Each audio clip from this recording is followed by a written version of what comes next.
chapter 3.1, we were in the prehistoric era. Now we're in the ancient Mediterranean era. And we have moved from the Akkadians in Mesopotamia, same area. We're still staying in that same place. And then the Assyrians take over, okay? So Ashurnasirpal II, first great Assyrian king, and he incorporates a lot of slave labor. And you see this a lot, the slaves in Egypt, slaves in Mesopotamia.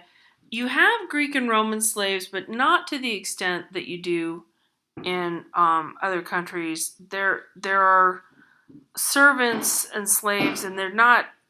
They can earn their way up from slavery in the Greco-Roman culture a little bit later, but likely in Mesopotamia and Egypt, that's a lifelong situation. They feel that they're born into it and they're stuck there. Okay, so we're in Iraq, in the large city of Nimrud, and we have this palace covered with relief sculptures showing battle scenes, hunting scenes. Remember our lion with arrows in it that the king was hunting back in chapter 2.5 in sculpture? That is a low relief from that place and time.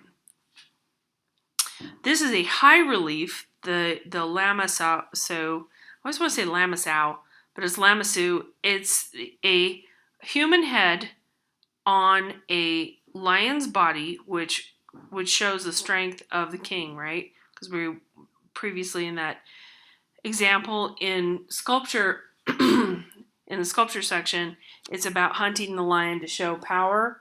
And in this case, we are embodying a lion. The king's embodying a lion. The crown here is to show his divinity with the horns. His eyes are the eyes of an eagle. And he's got the wings of an eagle as well. So it's very intimidating. 10-foot high piece. This one's at the Metropolitan Museum. I've seen this one. There's one in the Victoria and Albert Museum. There's one in a German museum. I don't know how many there were altogether. There might have been multiple entrances into these gates. I don't know, and there'd be two on either side. So it's a guardian figure placed at the gateway, symbolizing the king and his power. So the Babylonians then defeat the Assyrians in the late 7th century. So we're moving forward in time, and they're reemerging as a powerful force. Nebuchadnezzar II builds a palace. This is famous for its hanging gardens. So we're thinking about stories in the Bible kind of refer to this area and this time. This is the Ishtar Gate. This thing is massive. This is a regular, I think, 7 or 8 foot opening here. This is a 48-foot high wall. So the Germans somehow, and this happened a lot with different exploration, different expeditions would take whatever they found home to their home country, ship it all back. And a lot of issues with this over time. Anyway, they took it all and they reassembled it here in Germany in a museum. This is colored glazed tile. Likely this is a cobalt lead mixture glaze on here. I'm a ceramic artist, so I just would happen to know that. And then we have these animal figures sort of marching in lines going across, same kind of animal on each level. A little bit hard to make out here. But it was a massive gate. Think about how impressive this is, especially when you don't have a lot of color in this time and place in terms of clothing or anything else.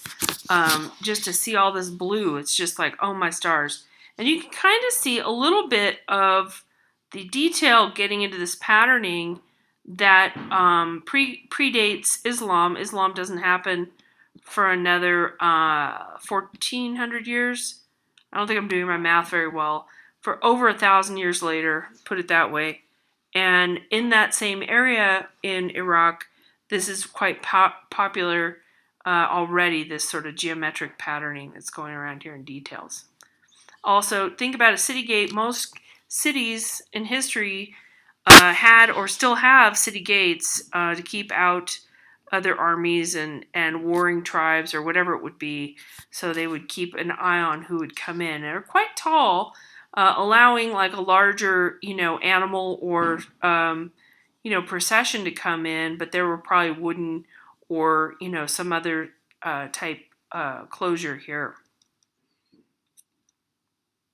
So there's golden animal reliefs symbolizing the gods, and there's blue glazed bricks. And this is very early for glazed anything. This is an early time for glazed work. China would be your other glazing, ceramic glaze. Everything else has got no glaze on it.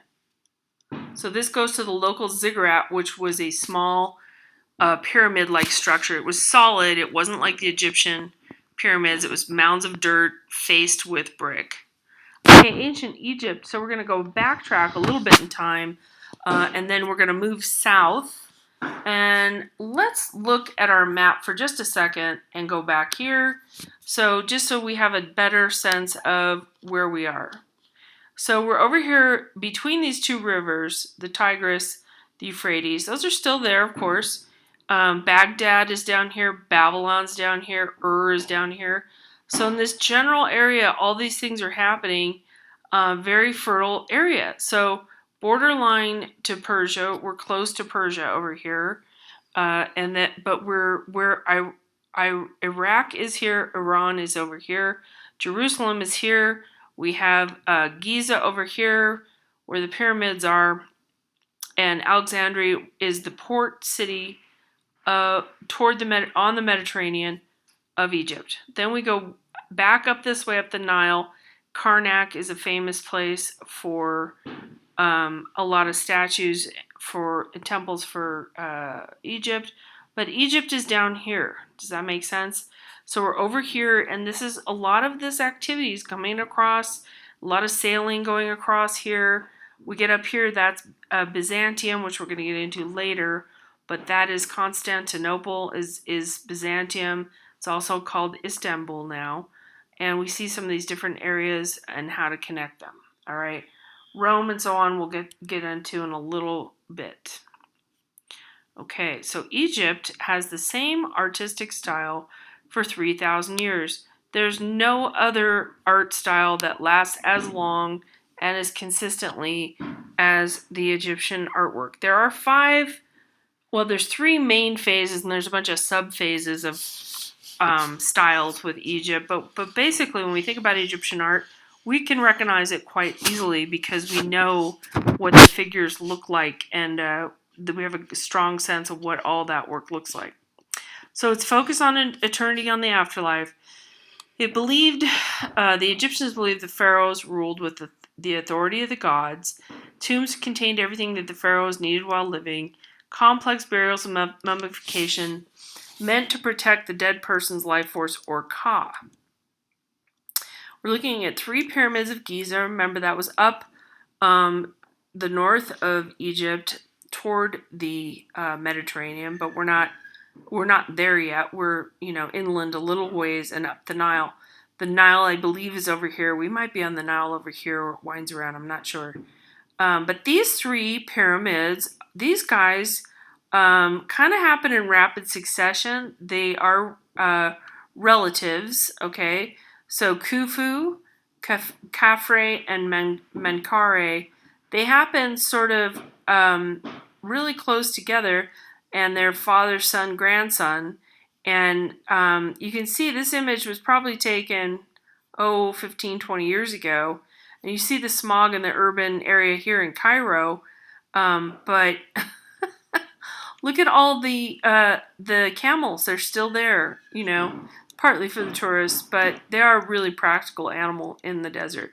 Very tall pyramids. So these are built to house the tombs of these 3 different pharaohs. And remember, there's an interior room inside that giant pyramid. That is some pretty heavy-duty engineering and architectural planning to figure out how to make an open space in the middle of all those heavy stones. Over 2 million stones in that tallest pyramid, and each one is 2.5 tons. So that's astonishing to think about, having a little opening in the middle of the middle of the pyramid. Okay, so the Sphinx is connected to Khafre's pyramid, and the pyramids and the Sphinx may represent the god Re. Now, the reason it might represent the sun god Re is because this was all covered in white granite or white. I think that's right, white granite or marble, and it would be very shiny and reflective, and it would be the cardinal points north, south, east, west, and when the sun hit it just so, it would be very, very bright. They say that there was some golden sort of a reflective item on the very top, and when the sun hit that just so, it would go for miles, and people would know that that was like the first day of spring. I don't know exactly. This is somebody else's theory, but there's so much mystery around the pyramids. I think we're fascinated about them on such a deep level, and there's many theories about the whys and the possibilities of more interior structures. A lot of questions we don't know all the answers to. Okay, so you're going to have a quiz on that. So this is Khafre with the falcon god Horus around his neck here. Okay, beautiful sculpture.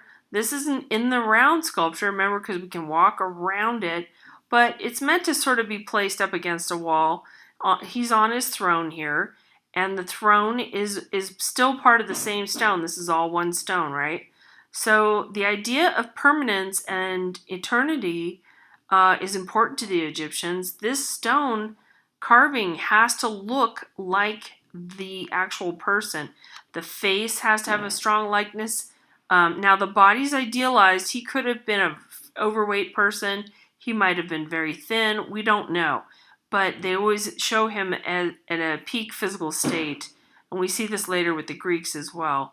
Whether or not that person actually was in that fit state, this is how he's shown, because that's an idealization. So, like the throne here, this is actually what an Egyptian throne would look like, this chair, but there's no negative space cut out here. There's just some decorative elements in here, probably some symbols that are important. I'm not exactly sure on this one.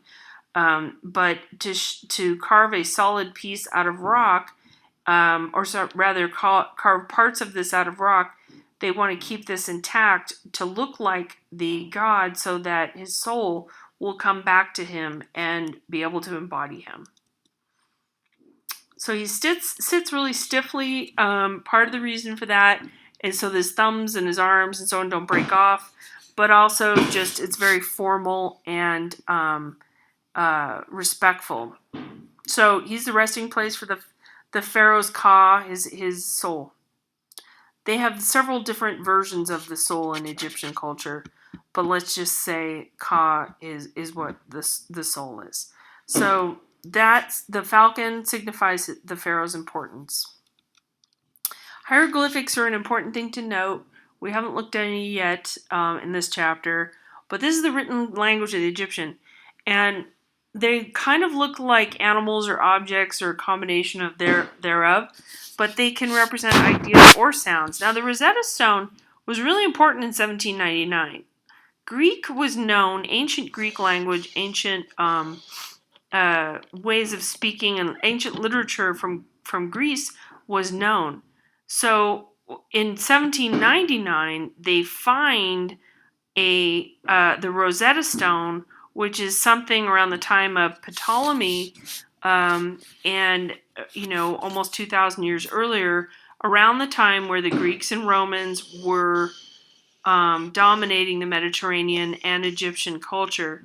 So that person had done a dictionary of the hieroglyphics translated into Greek. So once that was found, that was uncovered, then the scholars that knew Greek, the older versions of Greek, were able to translate hieroglyphics. So it was a big deal. And you hear the term Rosetta Stone because it's like the key, or how do you want to say it? It's sort of like the decoder, if you will. So these are some canopic jars, and these are going to contain the organs once the pharaoh is mummified. So the brain was unimportant, by the way, which I find interesting. They just yanked that right out through the nasal cavity. They just put like kind of like a crochet hook up in there and just yanked the brain out in chunks. I know it sounds awful, but that's how they mummified the body. If they leave all the blood and the organs in there, the body would tend to rot. Skin and bone and flesh will kind of make into sort of like, I know I'm being a little bit crude here, but sort of like a beef jerky kind of a thing without any other organs that will kind of rot more. They put some chemicals, they put natron in there, and they had a whole process for preserving the body. But part of that is to pull out the organs that were essential for the afterlife. Now, one of these is the heart, which they believed where the mind was, or the thoughts, the useful parts of the brain were. So each one of these holds a separate organ, and the hieroglyphic inscriptions identify the protective figure and the organ. This would be Horus, our hawk here. I don't know exactly, if this would be looking like the person or something else, but the hieroglyphics here, like the eye and so on, have a reading that tell us what the organ is.